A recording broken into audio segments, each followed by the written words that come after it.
Hello भाइयों, आज हम आ चुके हैं एक न्यू वीडियो लेकर आपके लिए।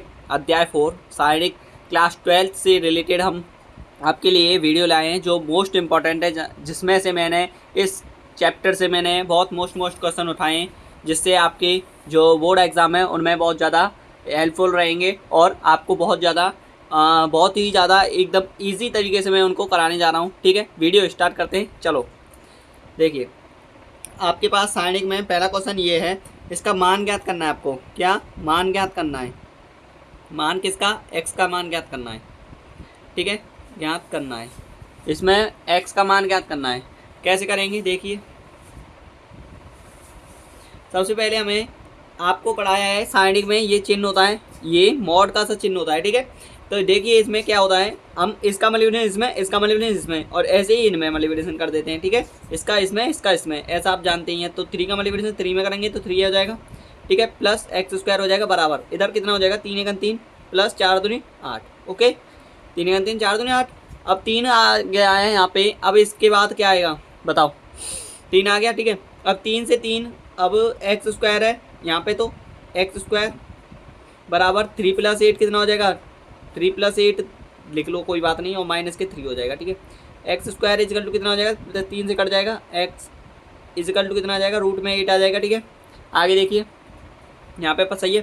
ठीक है, एक्स इजिकल हो जाएगा 2√2। ठीक है, ये कैसे आया ये मैं बता दे रहा हूँ आपके लिए छोटे से क्वेश्चन में। देखिए अगर जैसे कि रूट अंडर रूट में √8 रखिया है। ठीक है, इसके फैक्टर कीजिए आप, √8 के 2 गुणा 2 गुणा 2 होगा।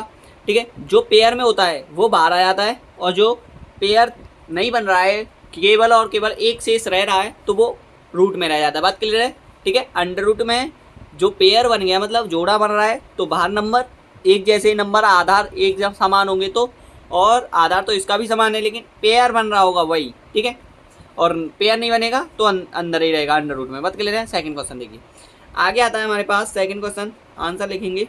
देखिए इसमें सारणिकों का प्रयोग करके बताइए कि ए 1,3 और बी 0,0 को जोड़ने वाली रेखा का समीकरण ज्ञात कीजिए। के का मान ज्ञात कीजिए, जिसमें यदि एक बिंदु डी a,0 इस प्रकार है कि एबीडी का क्षेत्रफल 3 वर्ग का। इसमें दो बात पूछ रहा है, पहले तो रेखा का समीकरण, और सेकंड उसमें बोल रहा है कि इसमें मान ज्ञात करना है। ठीक है, रेखा का समीकरण और के का मान, तो मोस्ट इंपॉर्टेंट क्वेश्चन है ये।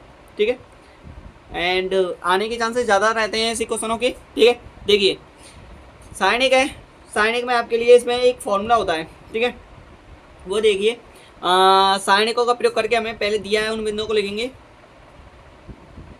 दिया है ए पे हमारे पास 1,3 है, बी पर हमारे पास ये 10th के लेवल से नहीं है, आप समझ रहे हो कि निर्देशांक ज्यामिति है उसका ही रिलेटेड है, बट इसमें वो फंक्शन नहीं चलता है जो हम 10th के लेवल से लगाते हैं। समझ में आ रहा है? ये अलग 12th है, तो 12th स्टैंडर्ड पे पढ़ाई पहुंच जाती है और इसमें अलग बेस पर आधारित क्वेश्चन आते हैं। समझ में आ रहा है? बस तो यही होता है, समान क्वेश्चन सा दिखेगा एकदम वही, लेकिन तरीका बदल जाता है उसका, कॉन्सेप्ट बिल्कुल थर्ड लेवल में पहुंच जाता है।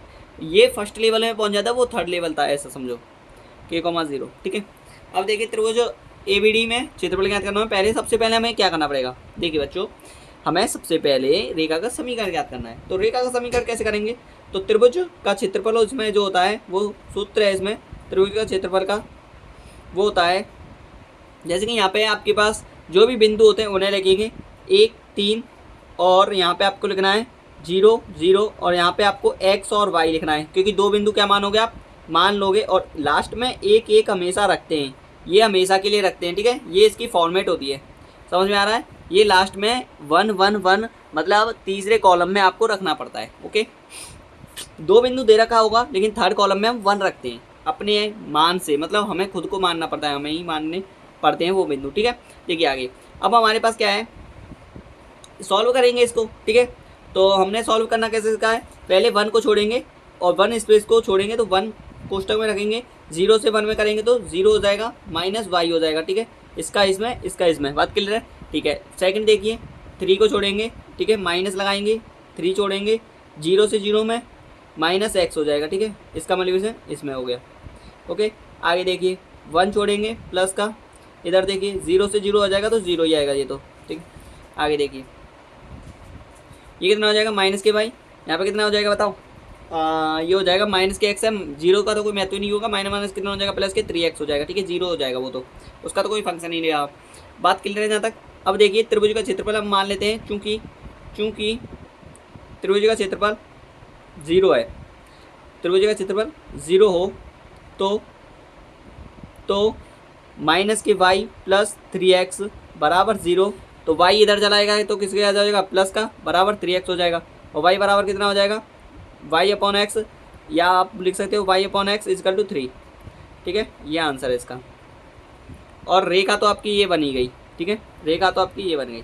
ठीक है, यहाँ तक क्लियर हो गया, समझ में आया? ठीक है, आगे देखिए एक कॉन्सेप्ट दूसरा पूछ रहा है इसमें, उस कॉन्सेप्ट को और करते हैं। ठीक है, सेकेंड बेसिस पर इधर देख लेते हैं उसको। ठीक है, दिख जाएगा ना खूब आराम से। देखिए इसमें क्या है, वही बिंदु लेंगे, ठीक है, सेम कंडीशन के, बस त्रिभुज का क्षेत्रफल ज्ञात करना है। ठीक है, फिर से लेंगे पुनः, केस सेकंड है ये, यहाँ लिखना है आपको केस सेकंड। ठीक है, वो केस फर्स्ट है। त्रिभुज का क्षेत्रफल, त्रिभुज का क्षेत्रफल क्या होता है मैंने बताया था अभी। बिंदु आपके पास क्या रखे हैं, वही बिंदु ले रखे, जैसे कि मैंने बताया था आपके लिए बिंदु है वो हमें देखना पड़ेगा थोड़ा। एक तो है आपके पास 0 0 एंड एक आपके पास यहाँ पे, और यहाँ पे आप लिखिए जरा चूंकि करके लिखिए थोड़ा, देखिए 1,3 है और x,y है। ठीक है, यहाँ पे चूंकि लिखिए, चूंकि माना बिंदु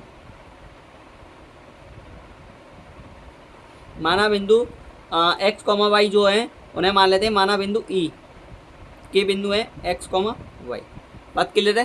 ठीक है, आगे देखिए अब यहाँ पे 1,3 और क्या देना है, यहाँ पे x, y नहीं लेना है, यहाँ पे D के बिंदु लेने हैं, क्योंकि हमें सेकंड केस सॉल्व कर रहे हैं। फर्स्ट केस सॉल्व हो चुका है आपका, देखिए ये रहा। ठीक है, देखिए इसको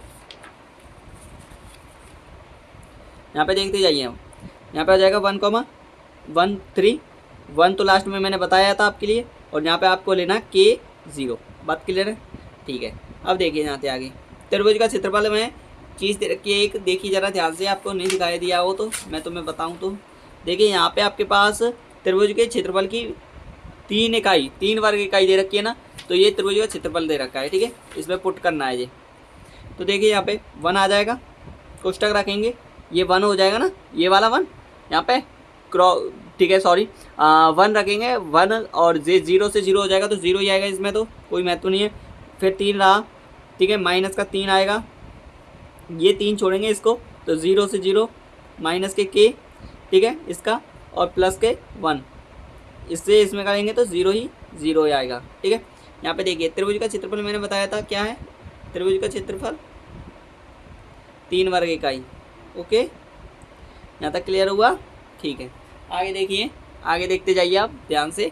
ठीक है, यहाँ 3 लिखेंगे, बराबर करेंगे, 0 से ये कटी गया है, माइनस के 3 माइनस प्लस का हो जाएगा, ये 3 के हो जाएगा, K बराबर कितना आ जाएगा यहाँ पे 1, मतलब 3 हो जाएगा, K बराबर 1 आ गया। ठीक है, ये आंसर है इसका। त्रिभुज का क्षेत्रफल कितना आ गया 1। ओके, आगे देखिए ये क्वेश्चन सॉल्व हो गया। ठीक है, समझ में आ गया होगा आपके, बिल्कुल हेल्दी तरीके से और बहुत नॉर्मल तरीके से करा रहा हूँ मैं, बिल्कुल आराम से समझ में आ जाएगा आपको। ठीक है, थर्ड क्वेश्चन देखिए, इसमें थर्ड क्वेश्चन ये है, दिख रहा है ना, थर्ड क्वेश्चन ये है, तीसरे स्तंभ के अवयवों के सेकंडों का प्रयोग करके त्रिभुज आपके पास 1 1 1 x y z z x y, ठीक है, ये टर्म दे रखी। ओके, तो इन टर्मों को हमें सॉल्व करना है तीसरे स्तंभ के सेकंडों का प्रयोग करके। बात क्लियर है? देखिए आंसर कैसे होगा ये सॉल्व, बहुत इजी तरीके से, बट मोस्ट इम्पॉर्टेंट क्वेश्चन है ये, बहुत ज़्यादा यूपी बोर्ड में आने की चांसेस रहते हैं इसके। मैंने पेपर उठा के देखे थे इसके, तो ये आ ही जाता है ज़्यादातर। ठीक है, क्योंकि नॉर्मल तरीके में मत लेना है इसको भी। ठीक है, सेकंड आप जानते ही हो, कोफैक्टर बोलते हैं उन्हें इंग्लिश में। ठीक है, देखिए त्रिभुज का क्षेत्रफल आपके पास जो दे रखा है उसे लिखेंगे यहाँ पे, पहले तो वो डेल्टा बोलते हैं इसे, त्रिभुज का क्षेत्रफल ये डेल्टा होता है। ठीक है, 1 1 1 y sorry x y z z x और एक्स वाई। ठीक है, अब पहले तो हम सेकंड निकालेंगे, पहले तो इसके सेकंड मैं आपको डायरेक्ट ट्रिक दिखाता हूँ सेकंड निकालने की। देखिए सेकंड जब निकालते हो तो हमें केवल तीसरे स्तंभ के निकालने हैं, इतना तो ईजी है। तो पहले हमें A13 का निकालना है, तो A13 का तो यही होगा ना, जस्ट वेट, A13 का यही तो वाई जेड कैसा आएगा, वाई जेड A13 है, 1 और 3 जोड़ जाएंगे तो 4 हो जाएगा, तो सम है तो इसीलिए प्लस का आएगा। A23 का बताओ, A23 मतलब दूसरी रो की तीसरा कॉलम, तो ये 3 और 2 5 हो जाएंगे, विषम है तो इसीलिए माइनस का ZX।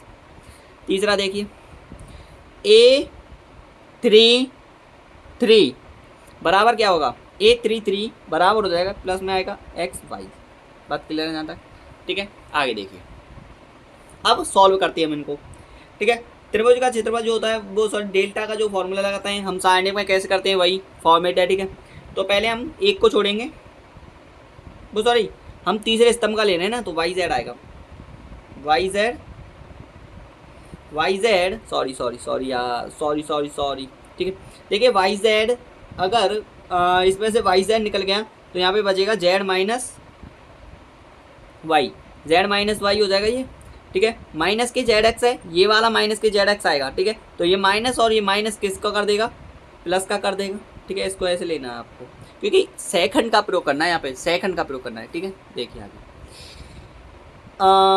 कोष्टक एक और लगेगा, जेड एक्स वाला है ना, तो ये वाला देखिए, ये वाला टर्म तो हो गया जेड माइनस वाई, ये वाला टर्म है तो ये वाला छूटेगा, ये वाला छूटेगा, तो जेड माइनस एक्स आएगा। ठीक है, क्या आएगा, जेड माइनस एक्स। फिर क्या आएगा, ये वाला टर्म हो गया, ये वाला हो गया, ये वाला टर्म, ये वाले टर्म को इस वाले इस रो को छोड़ेंगे और थर्ड कॉलम को छोड़कर जो भी आएगा बचेगा उसको देखेंगे वाई।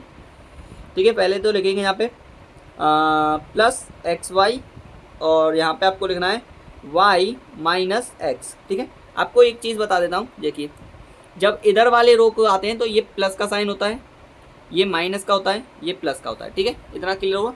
और एक चीज़ कॉन्सेप्ट ली है, ठीक है, वो तो आप जानते ही हैं, वो कॉन्सेप्ट के अकॉर्डिंग चलता ही चलता है। ठीक है, बराबर करते चलिए इसको। ठीक, आगे देखिए वाई जेड है तो मल्टीप्लिकेशन कर देते हैं, y Z square minus Y square minus Y square, minus के जेड एक्स है प्लस के जेड एक्स, डायरेक्ट कर देते हैं, जेड स्क्वायर एक्स हो जाएगा इससे मल्टीप्लिकेशन, और माइनस प्लस हो जाएगा, प्लस माइनस माइनस हो जाएगा, माइनस के जेड एक्स स्क्वायर। ठीक है, इतना तो आप स्मार्ट बच्चे हो, 12th में आएगा, 12th में आपको बहुत कुछ आना चाहिए बच्चों, बहुत कुछ। ठीक है, स्टैंडर्ड पढ़ाई होनी चाहिए, लिमिटेड नहीं, all limited on the way to the read. Okay, देखिए यहाँ तक क्लियर हुआ। एंड आगे एक्स वाई का क्या हो जाएगा, यहाँ पे एक्स वाई स्क्वायर, यहाँ पे माइनस के एक्स स्क्वायर वाई। आप जानते हैं गुणा में खाते जुड़ जाती हैं, वही हम कैलकुलेशन कर रहे हैं, इतना तो ईजी है ना, इतना तो जानते हो। ठीक है, अब इसको सॉल्व करना है हमें। देखिए जेड वाले जो टर्म होते हैं, जेड स्क्वायर वाले लेंगे पहले तो, जेड स्क्वायर वाले टर्मों को एक और ले लेते हैं, और वाई स्क्वायर वाले टर्मों को एक और, ठीक है, एक और ले लेते हैं, और एक्स स्क्वायर वाले टर्मों को एक और, ठीक है, एक्स स्क्वायर वाले टर्मों को एक और वाई स्क्वायर वाले टर्मों को एक और, ऐसे ही चलाएंगे, आगे पता चल जाएगा हमें। ठीक है, सॉल्व करेंगे, जेड स्क्वायर कॉमन आ जाएगा, इसमें से क्या रह जाएगा, यहाँ पे वाई प्लस एक्स रह जाएगा, इधर से देखना, और इनमें से वाई स्क्वायर कॉमन लेंगे माइनस का, तो यहाँ पे आ जाएगा आपके पास क्या आएगा बताओ, 1 माइनस के एक्स आएगा, या ऐसे ही लग रहा है। ठीक है, तो यहाँ पे क्या आ जाएगा आपके पास 1 माइनस के एक्स। ठीक है, यहाँ पे से क्या कॉमन आ जाएगा, माइनस के एक्स स्क्वायर कॉमन लोगे आप, तो z प्लस का हो जाएगा प्लस के y। ठीक है, ये टर्मिनेट नंबर मिल रहे हैं। ठीक है, आगे देखिए ये वाई स्क्वायर। ठीक है, अब आपको सॉल्व करना है अभी, और देखिए यहाँ पे आपके पास y प्लस जेड और y प्लस एक्स है, हमें लाना है सॉल्व करके, सॉल्यूशन के अकॉर्डिंगली हमें आंसर सेट करना है। ठीक है, देखेंगे अभी। और देखो बच्चों यहाँ पे मुझसे थोड़ा यहाँ से कैलकुलेशन देखिए, यहाँ पे z है ना, तो z आ जाएगी यहाँ पे वाई स्क्वायर z, और यहाँ पे वाई स्क्वायर जेड हो जाएगा। ठीक है, और वाई स्क्वायर जेड के अकॉर्डिंग यहाँ पे जेड हो जाएगा। ठीक है, इसे सही कर लेना। अब देखिए यहाँ से कैलकुलेशन कैसे होगा, इस कैलकुलेशन को फिर से यहाँ पे पुट करना है। ठीक है, अब फिर से इसको ही हम दोबारा से रिवाइंड कर रहे हैं। ठीक है, देखिए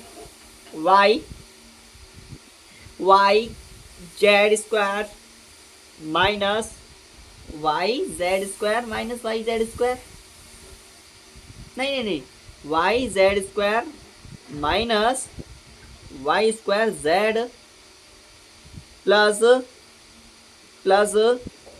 जेड स्क्वायर एक्स, इसको ले लेंगे टर्म को, प्लस एक्स वाई स्क्वायर, ठीक है, ये सही है क्या, मतलब एक्स वाले टर्म लेने हैं एक और, ठीक है, minus z x square minus x square y. Okay, ये टर्म लेना था। देखिए अब कॉमन ले लेते हैं। इन दोनों में से कॉमन क्या आएगा, वाई जेड कॉमन आ जाएगा, तो यहाँ पे रह जाएगा z minus Y, z minus y. यहाँ से कॉमन आएगा तो इन दोनों से क्या टर्म है, एक्स कॉमन आएगा, एक्स कॉमन आएगा तो क्या रह जाएगा यहाँ पे, एक्स ही कॉमन आएगा यहाँ पे थे, तो z square plus y square. यहाँ पे क्या कॉमन आएगा इनमें से, माइनस के एक्स स्क्वायर, तो क्या रह जाएगा यहाँ पे आपके पास रह जाएगा z प्लस वाई, ठीक है। और आगे देखेंगे अभी, जस्ट वेट इट। देखिए यहाँ पे और थोड़ा नेक इस पर देखिए, थोड़ा गौर दीजिए। यहाँ पे ये अगर हमने माइनस किया है तो यहाँ पे भी ये माइनस का हो जाएगा, तो ये प्लस का हो जाएगा, ये माइनस का हो जाएगा, ठीक है। अब यहाँ से सॉल्व करोगे आप तो कैसा हो जाएगा, यहाँ पे जो माइनस का होगा, देखिए यहाँ पे माइनस माइनस, इसे तो आप प्लस कर लीजिए, या तो इसे आप प्लस कर लीजिए तो ही करेक्ट है, ठीक है। इसे आप प्लस कर लोगे तो सीधा सीधा हो जाएगा, यहाँ पे प्लस माइनस माइनस, और माइनस के जेड स्क्वायर एक्स, माइनस के जेड स्क्वायर एक्स, यहाँ पे आपके पास प्लस प्लस प्लस के जेड एक्स स्क्वायर, ठीक है। यहाँ पे देखिए ज़रा इसको, माइनस के जेड स्क्वायर एक्स, माइनस के जेड स्क्वायर एक्स, यहाँ पे कितना हो जाएगा, माइनस के जेड स्क्वायर एक्स हो जाएगा, और यहाँ पे प्लस के जेड एक्स स्क्वायर, प्लस के जेड एक्स स्क्वायर, ठीक है। यहाँ पे आपके पास क्या हो जाएगा, ये था ना, तो यहाँ पे आपके पास जेड स्क्वायर कॉमन लिया था, तो वाई माइनस एक्स यहाँ पे आपके पास हो जाएगा, ठीक है। यहाँ पे आपके पास क्या हो जाएगा, यहाँ पे आपके पास जेड एक्स स्क्वायर है, तो इनमें से क्या कॉमन लिया था हमने, एक्स स्क्वायर कॉमन लिया था, तो यहाँ पे आपके पास ये कितना था, इनमें से एक्स स्क्वायर कॉमन लिया था ना, तो यहाँ पे प्लस को हो जाएगा, और यहाँ पे एक्स माइनस वाई, ठीक है, जेड माइनस वाई, अर्थात आप समझ रहे हो, ठीक है। अब देखिए यहाँ पे आगे देखिए आगे, अब वही टर्म यहाँ पे हमने किया है कि ये टर्म जो था वही यहाँ पे देखेंगे, ठीक है।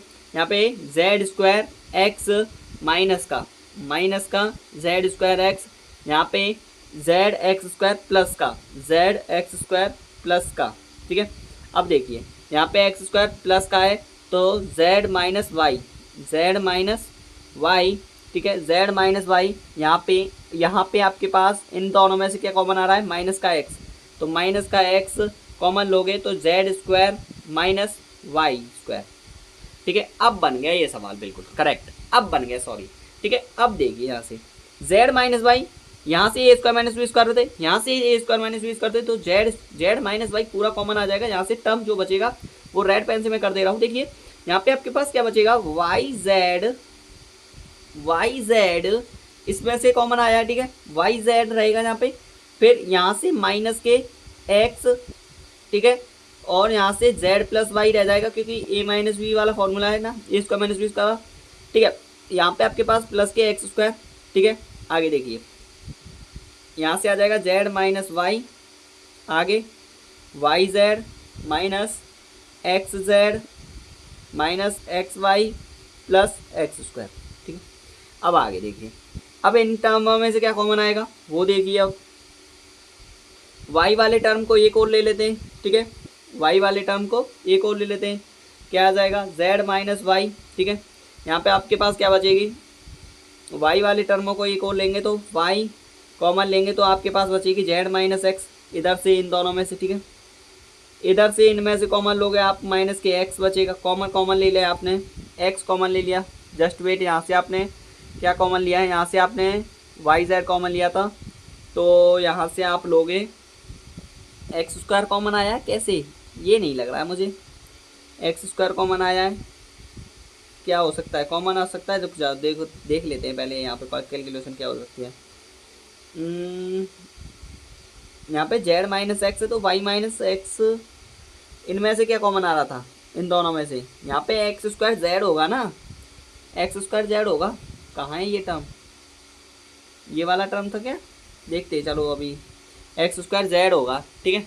देखिए आगे आगे देखिए यहाँ पे आपके पास क्या हो जाएगा, सही है वो आपका ये कॉन्सेप्ट सही है यहाँ तक। तो चलिए आगे देखते हैं, चेक किया है ये, ठीक है। देखिए आपने भी चेक कर लिया होगा, ठीक है। आप देखिए अब यहाँ से एक्स, यहाँ से एक्स स्क्वायर, एक्स कॉमन लोगे माइनस एक्स, तो यहाँ पे जेड हो जाएगा, माइनस का एक्स रह जाएगा और कॉमन कोष्टक खत्म, ठीक है। यहाँ पे आ जाएगा z minus y. Second division में आपके पास यहाँ पे y minus z minus x हो जाएगा एक और एक और हो जाएगा वाई माइनस एक्स, ठीक है। और यही आंसर है, आंसर, ठीक है। वीडियो पसंद आई हो तो लाइक करना, कमेंट करना, और जो भी डाउट हो तो मुझे कमेंट के माध्यम से जरूर बता देना, ठीक है। थैंक यू, धन्यवाद। और अगर आगे भी ऐसे ही हम नेक्स्ट वीडियो मोस्ट इंपॉर्टेंट, बहुत ही ज़्यादा मोस्ट इंपॉर्टेंट लाएंगे। ये बहुत ज़्यादा मोस्ट क्वेश्चन था, इसमें कैलकुलेशन ज़्यादा टफ है और कुछ नहीं है, सब कुछ कैलकुलेशन पर डिपेंडेंट है, ठीक है। थैंक यू, धन्यवाद।